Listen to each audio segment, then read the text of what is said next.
Meus amigos, isto aqui é o meu refúgio, a música. A música é algo tão vasto que é quase como Deus na sua imensidão e mistério. A música e a psicanálise, elas estão muito relacionadas. Elas envolvem o inconsciente e por isso que elas conseguem lidar com as nossas emoções profundas e também buscar um lugar da verdade. Nós vamos procurar falar sobre a depressão em tempos da Covid-19, a pandemia que parou o mundo. Toda depressão, ela apresenta experiências de dor e frustração. Em toda depressão tem dor, tem perdas e tem frustração. O ritmo acelerado da vida de hoje, a transitoriedade dos valores, a transitoriedade da vida estão fazendo surgir novos tipos de doenças. E entre elas nós temos formas graves de câncer, formas graves de depressão. Não vamos falar de... são várias as depressões.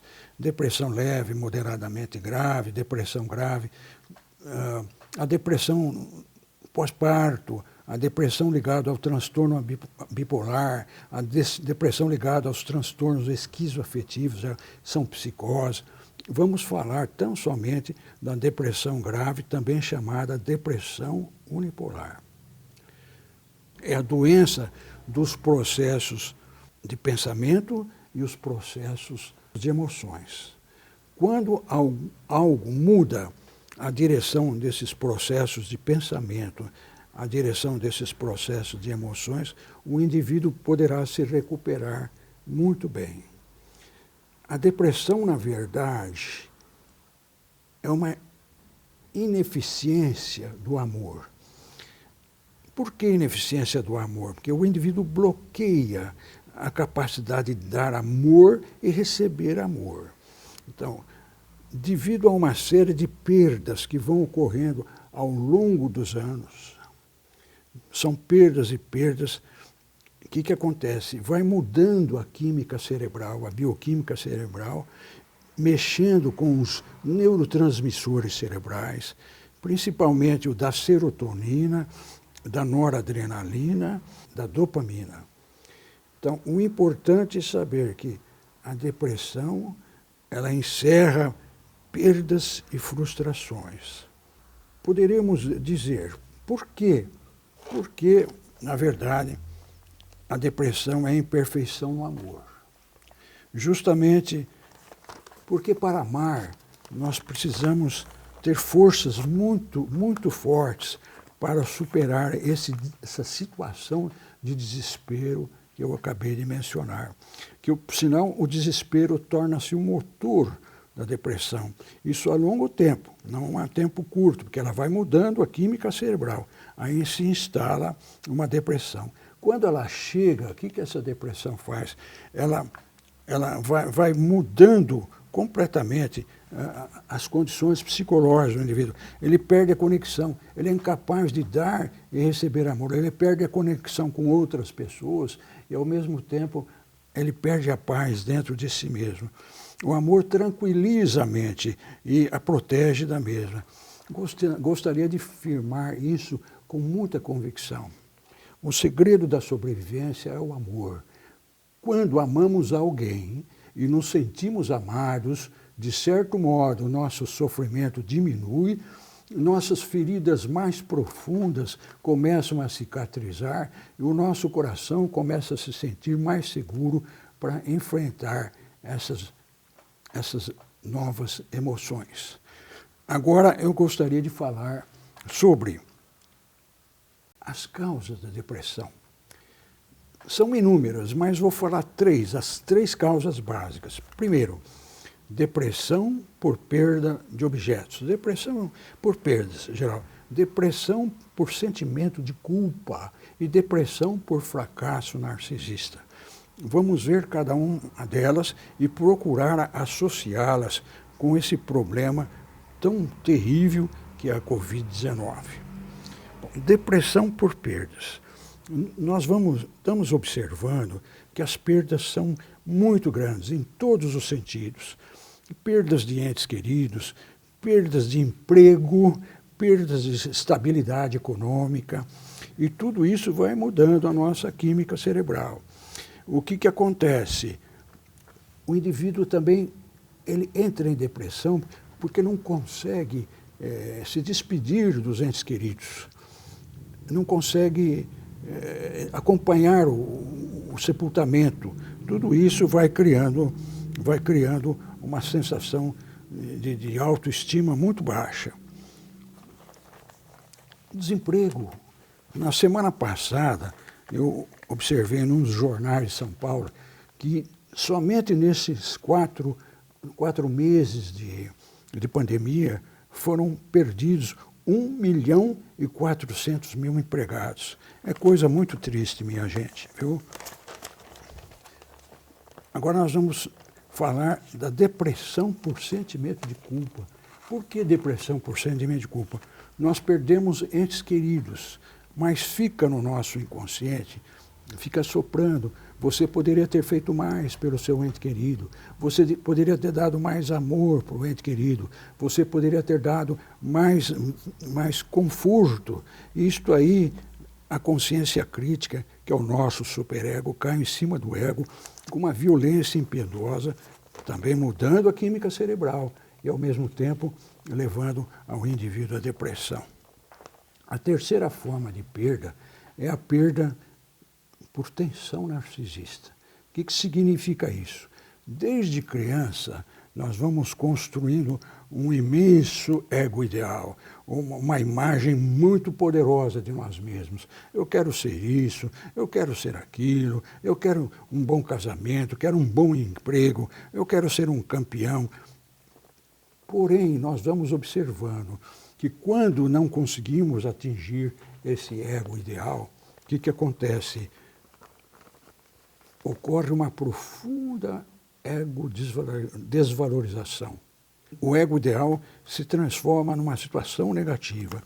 A agressividade da consciência crítica, novamente, que é o nosso superego, ele cai em cima do ego com violência impiedosa, levando a nossa autoestima lá para baixo.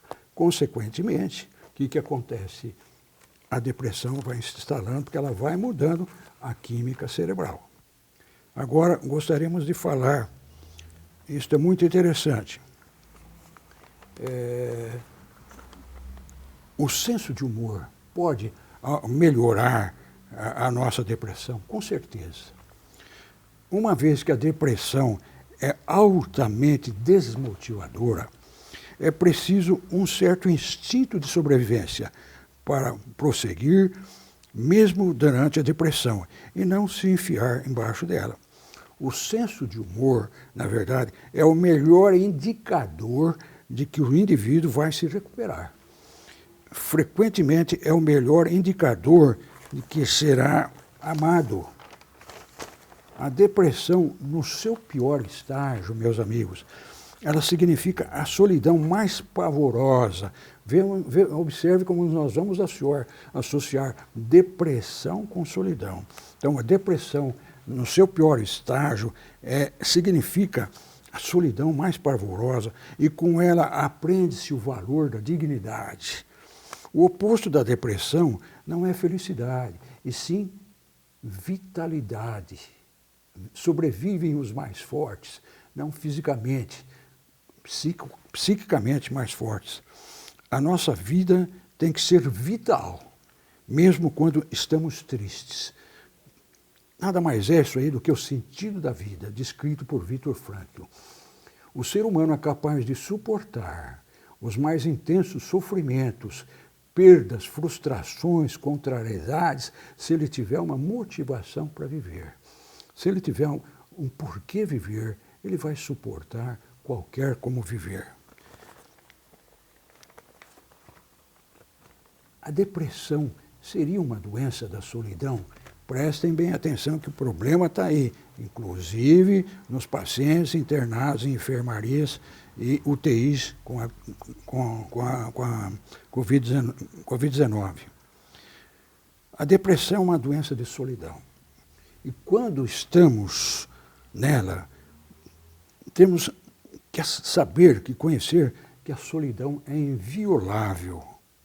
Existe um monte de pessoas, várias pessoas, querem ajudar as pessoas deprimidas, confortá-las, dando um pouco de sentido, mas elas não aceitam.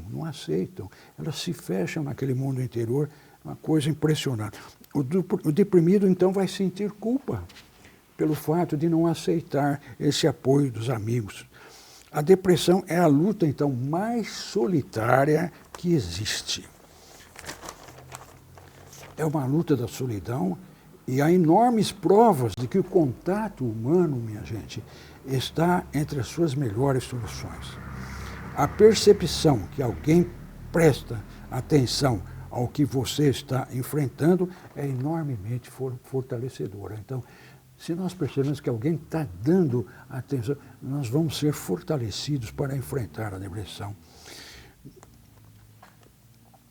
Vamos destacar a importância dos medicamentos, muito importante, mas a terapia é o que faz as pessoas se sentirem mais inteiras.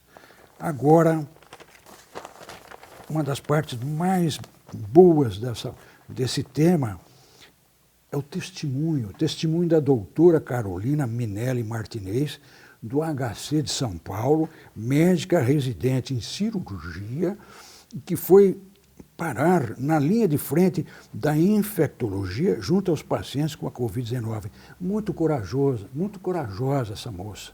Muito corajosa e muito cheia de sentido de vida, muito amor ao próximo, essa pessoa. Então, ela começa afirmando que o paciente que a recebe está com um olhar profundamente desesperançoso. Prestem atenção, a desesperança dentro lá das enfermarias e UTIs é muito grande, isso conta muito. E o mesmo paciente tem um padrão de respiração muito sofrível. E a nossa amiga médica, ela torce para que a saturação de oxigênio não caia a ponto de ser necessária a intubação. Ela descobre, essa doutora Carolina, que o pior de todos os sintomas e manifestações clínicas é a solidão.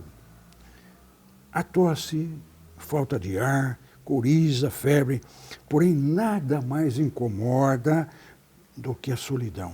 Solidão que não é só dos pacientes, solidão também dos profissionais na área de saúde, correndo grande risco de levar os vírus para casa. É uma solidão generalizada de um país inteiro, de um planeta inteiro. Quem diria que um vírus colocaria o mundo em quarentena? Que doença é essa? Pergunta a doutora.